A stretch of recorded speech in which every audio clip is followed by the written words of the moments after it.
Okay folks, it's time for us to dive back into Battletech, and today I am not entirely sure what we're going to do, so we're going to go through the general flow of the post-mission until we figure it out. I think a good way to start is by doing a little bit of shopping. We do have a partial mech salvage over here for the Panther, and we already have one piece of that. They have 3 pieces in the store, so I'm going to go ahead and finish the set.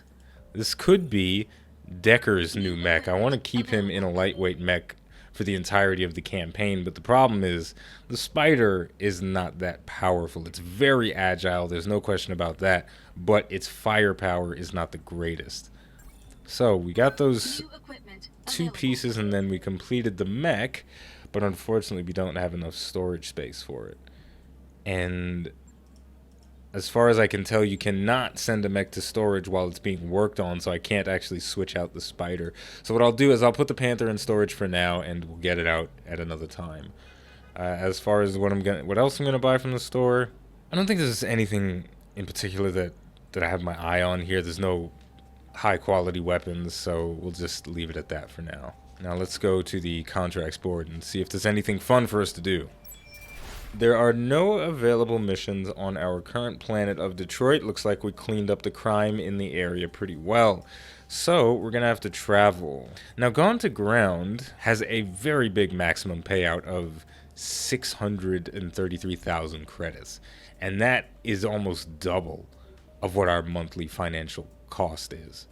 So I feel like going for this mission and just taking all the money and running away with it sounds like a good idea. It's a battle mission, 1.5 stars in the Badlands. I feel like we can handle that. 17 days of travel time. Let's negotiate the contract, take all the money, and accept it. Before we start flying, I want to make sure that all the refitting and stuff that I could be doing is underway. So we're going to head over to the mech bay and check that out.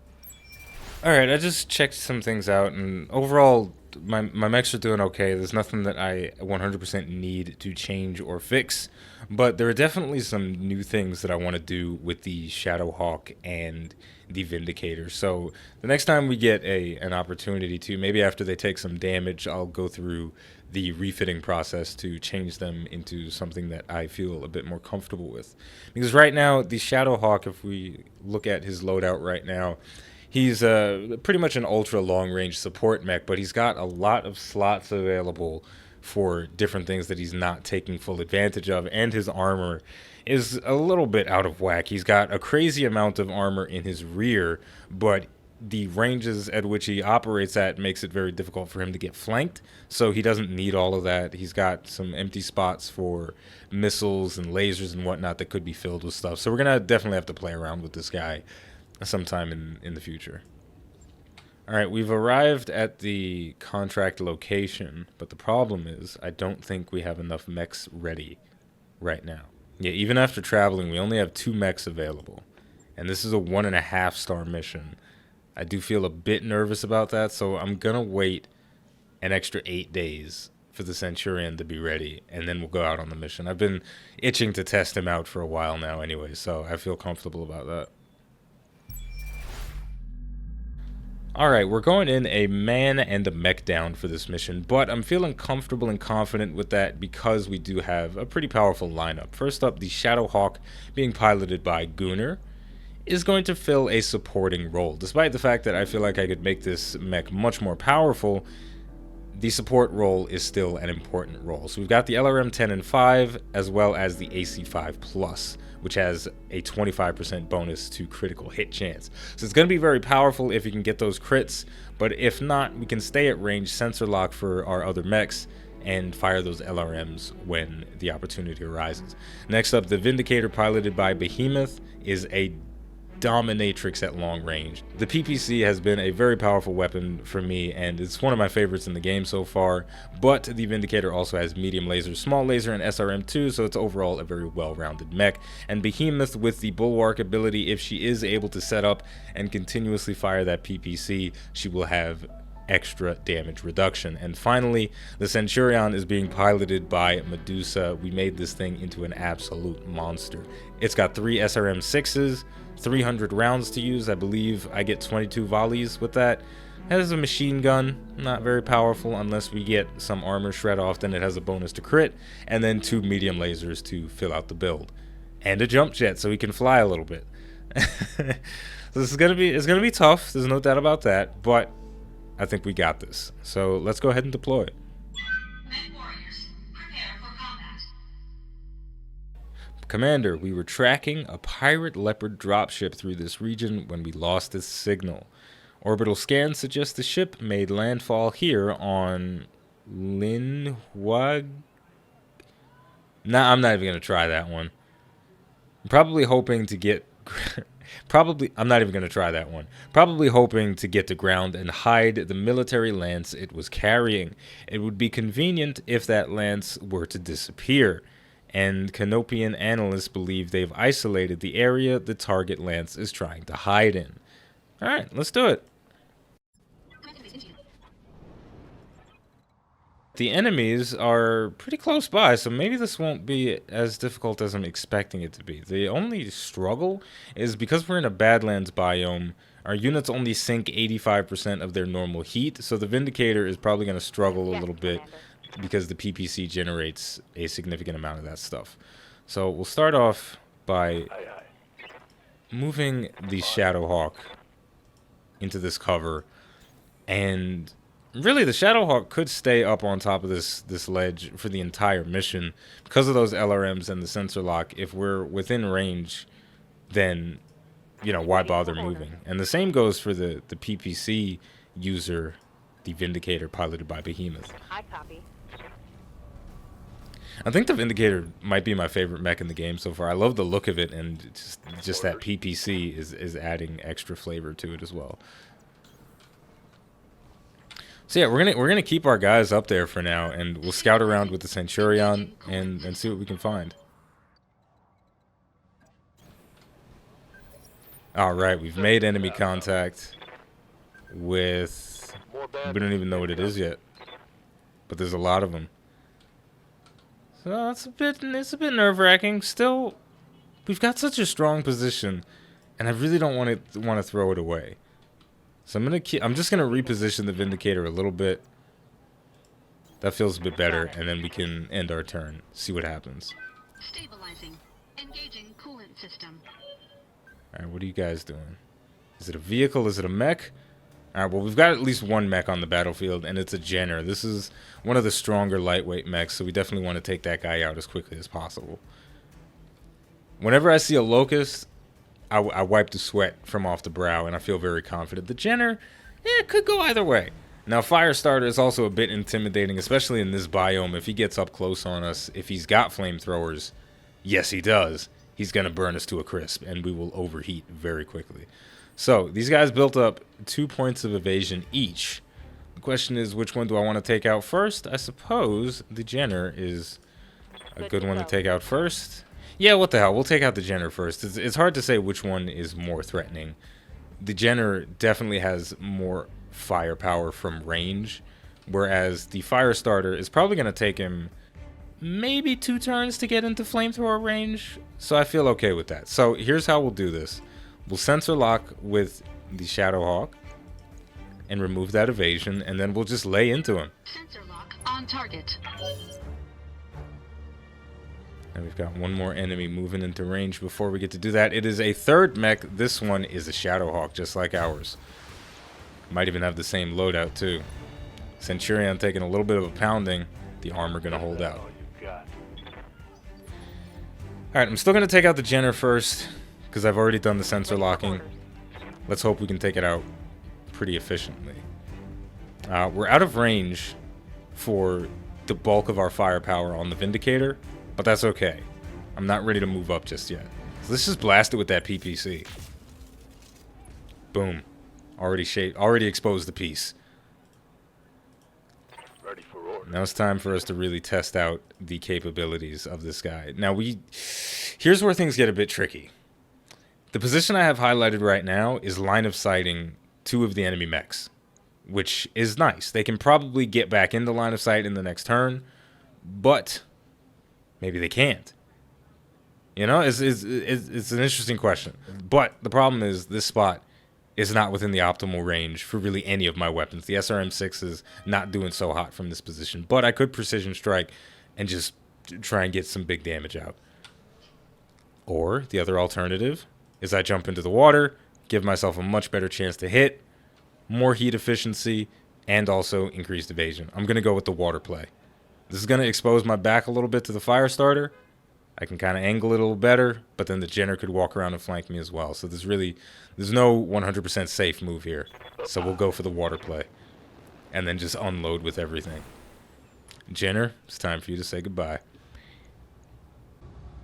Firing. Ooh. That was brutal. That's a kill. Yeah, I think we made a pretty good mech. All that time in the lab definitely feels like it was worth it if we can one-shot an enemy mech like that without a precision shot or anything. Well, technically it was 2 shots because of the PPC, but, you know, felt really good. So the fire starter, still not in range to use its namesake. Those flamethrowers not going to get much functionality from out there. The cool thing about this is that I do feel a bit more comfortable just kind of letting him slowly but surely march towards us. So I'm going to prioritize the Shadowhawk next. But what I'm going to do is I'm going to reserve.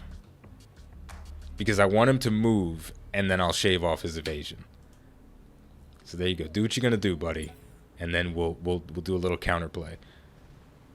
Now, of course, our Centurion taking a bit of a beating on the side. Structure exposed, losing some evasion. That's a bit unfortunate. Might have to beef up his armor a little bit. It may be worth sacrificing a little bit of his weaponry for armor, because he is definitely a front-line-oriented mech. And being in the front, he's going to be exposed to a lot of craziness. The LRM, SRM, AC5, medium laser, all of that, it hurts. So, let's see. We're going to go for the sensor lock play again on the Shadowhawk this time. And I suppose we could have really the same order of operations that we had last time. We'll fire next with Behemoth. This guy's still not in range for any of our other weapons, but the PPC is strong enough on its own. I feel very confident with that. Bang, bang, boogie, boogie. On it. Another connect. And we'll finish it off. We'll march up a little bit. And then unload everything with an 80%. Unfortunately, I don't think we can get in range for the machine gun. But that's okay. I think this moving up this close to the fire starter, definitely a risky play. But what we'll do, since we are in the front being very brazen, we'll activate Vigilance to give us extra mitigation. And then we'll unload on the Shadowhawk. Let's do it. Look at that.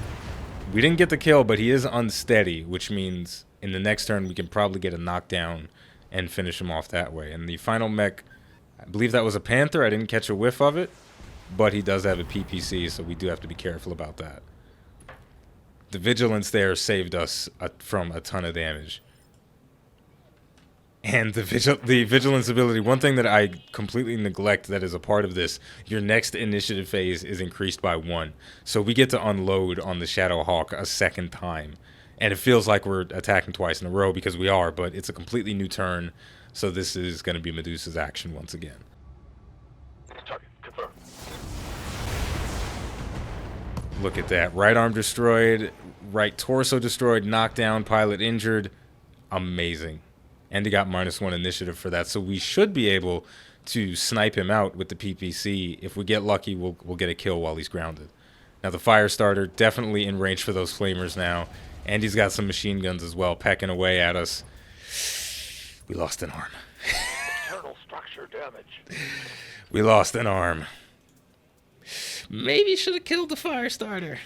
Maybe. Those machine those machine guns. Yeah, he's got 2 machine guns. That was definitely what caused the big issue there, because the machine gun has the increased chance to crit. I feel like that's what caused us to lose our arm. So mistakes may have been made, but what are you gonna do? We're gonna keep powering ahead. I think at this point it's time that we start sharing the love with a little bit of everything. We don't need any more sensor locks. We can just fire with Gunner and take down the fire starter, because I don't want to get hit with those flamethrowers or those machine guns anymore, because that was a bit much. And we probably can't even use the Centurion to attack on this turn because of the fire starter. So we gotta take this guy out. This guy's causing us problems. But you know what? Commander. He's in range for all of my weapons on Behemoth. I'm gonna take the shot first with the Shadowhawk over here, and depending on if I expose the core or the head, then I'll precision shot and probably take him out. All weapons committed. So let's see what we get. All right, no exposure on the core, unfortunately, Enemy mech. Critical damage detected. but we got some critical damage on a few spots. Let's see, is there anything in there? There's a bunch of jump jets and a machine gun in the piece of torso we exposed. Unfortunately, it would have been nice if we exposed that right torso, because that's where the ammo is, and that would have exploded and caused the chain reaction, but can't win everything. Can't win everything. So for Behemoth, a precision shot still has value. We could knock off one of this guy's arms, but I feel like just taking the shot will be fine. Just fire everything and hope we get lucky. Maybe she's reading my mind and gonna target all of her weapons on the core and get a kill. Or maybe she's still bitter about the coffee. Acknowledged.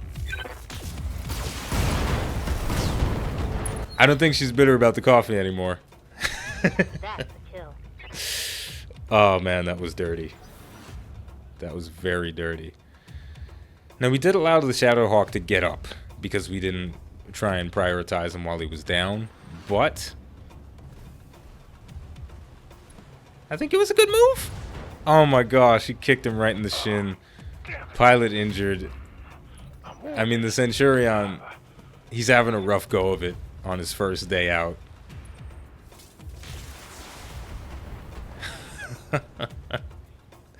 This is not a good way to start things off. We're going to have to put this thing right back into repair as soon as it's out. So that sucks a little bit, but it's okay.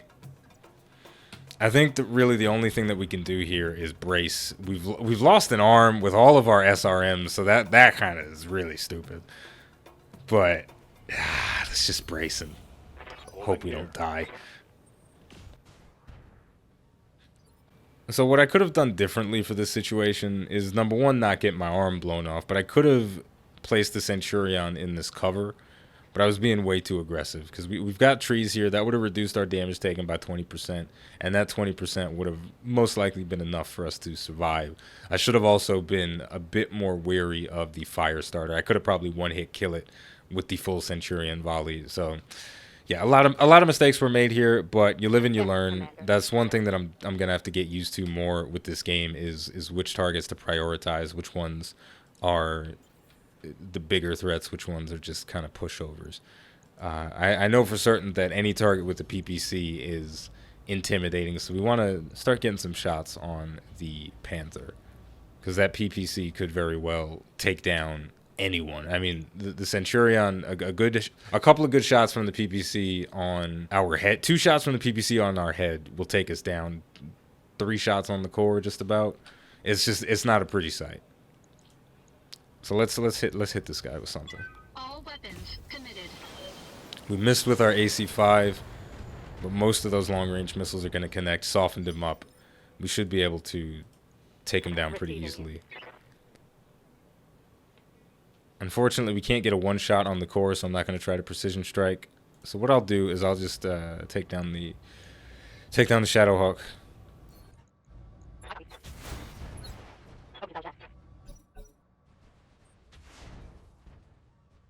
All right, so this guy's the last one. Still feeling a bit bad that we took so much damage on our Centurion, but you live and you learn, right? I'm trying to really find the silver lining in this, and I do feel like I've learned a pretty good lesson about when to kill the fire starter and when to unload missiles on heavier targets. I mean, this, truth be told, this is something that I've always known. A dead target can't shoot back, and I kind of should have just followed that philosophy. Roger. Because I was talking about that in the previous mission, and I'm kind of ignoring my own advice here. I got hyped up on the missiles. That's what it was. All right. How often do you get to fire 18 missiles in a single volley? Not very often. All right. It looked cool. I was high on life. You got to forgive me.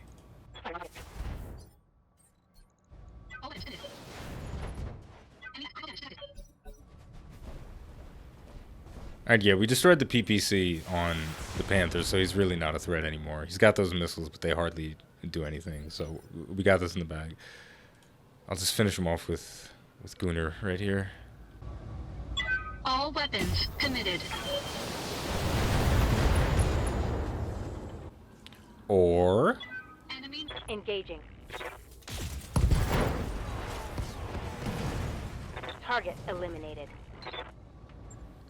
mission successful. the mission was successful, but it shouldn't have been as bloody as it was. We took way more damage than we needed to. We're gonna have to be... Ah, man, I feel bad, man. I was on a high from the last two successes and even from that priority mission success, and now I'm coming down off of it pretty hard. So that's fine. Centurion basically destroyed. Probably going to take 1,000,000 years to repair this thing, but that's okay. That's totally okay. Now let's see. We've got a nice amount of money, which feels pretty good. But all right, let's deal with these things one at a time. We'll go to the barracks first, and then we'll go to the mech bay and get ourselves sorted. And for Medusa, he's got 4,100 experience to spend. But the question is, where do I want to spend it? Right now, he has the evasive movement ability, and going down the piloting tree further gives us an increase to our melee damage, and it makes it more difficult for the mech that he's piloting to become unsteady, which is pretty cool. It's a very interesting concept. But I think it might be better for me to go down the guts tree, because the next ability that we get, Ace Pilot, this unit can move after shooting if it has not moved yet. That's really tempting. But at the same time,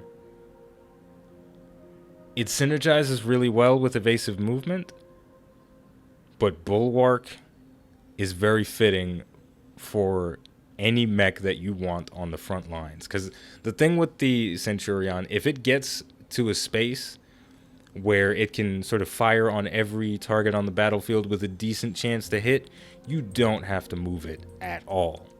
So having evasive movement to get you in position and then Bulwark to lock that position down, that seems pretty good. So we're going to go for some guts here.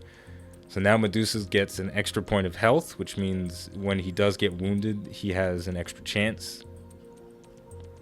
And then Bulwark -1 to his recoil penalty, which I believe applies to ballistic weapons. I'm not sure if it applies to missiles as well, but that's interesting. Now for tactics, I don't know what bonuses I get for tactics. Indirect fire penalty, we don't need that. So I'm not going to give out the rest of his EXP. We'll just sit on it for now and move on to the next pilot. Who else needs a promotion? Yeah, we got 4,800 with Behemoth. She could go for the same combination of evasive movement and Bulwark. That feels like a very powerful way to go, especially for her in a versatile mech like the Vindicator. She could move around if she needs to. She can stay stationary, which she did in this last mission. She moved maybe twice. But also, gunnery has a pretty huge value for her, though not as huge as it could be because of her setup. I'd have to do some tweaking to the Vindicator if I want multi-target to have more value for Behemoth. So I may just leave this untouched for now. Because the trick with multi-target is I'd need to have multiple weapons that can hit at any given time. And with the way I've been playing her with the Vindicator, she's only had one weapon on the majority of her turns. So unless I switch some things out, maybe put a couple of long-range lasers in there or something, multi-target wouldn't be valuable for her.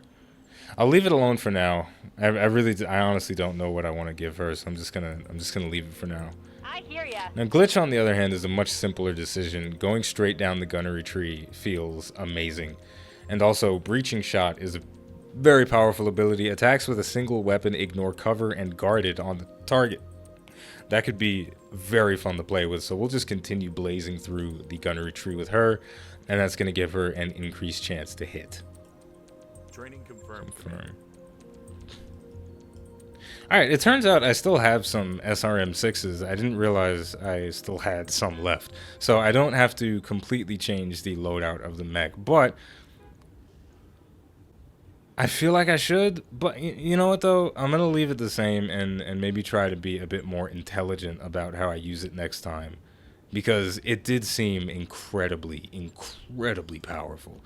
The only thing that I think is going to be worthy of changing is maybe the machine gun, because we didn't fire it once, I don't think, or maybe we did fire it once, but it didn't prove to be all that beneficial. The other alternative for the Centurion is we could turn it into a more long-range mech, but we have a lot of guys filling that role already, so it does feel like it would be beneficial for us to have somebody that's just a crazy in-your-face damage dealer, because we saw that potential. We saw what it could do.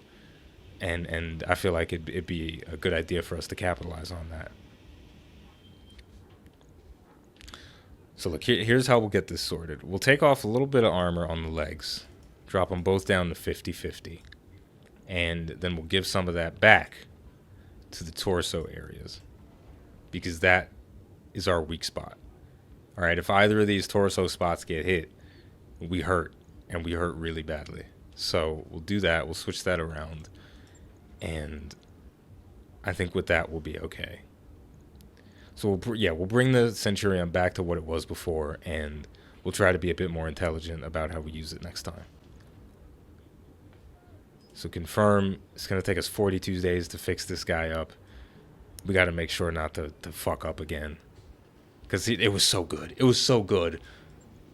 The bright side to this, though, we get our financial report and the blackjack in the next day. So we don't have to worry about repairs. And we get the Spider 7 days later, so we can swap that out for the Panther. So you know what we're going to do? We're going to take a little break. I'm going to recollect myself and prepare us for the next mission. So as always, the name of the game is Battletech. The name of the channel is iBluairJgR. If you enjoyed this video, don't forget to like, subscribe, and leave a comment. Let me know how good it felt for you to watch those short-range missiles destroy the Jenner. Thank you for watching, and I'll see you next time.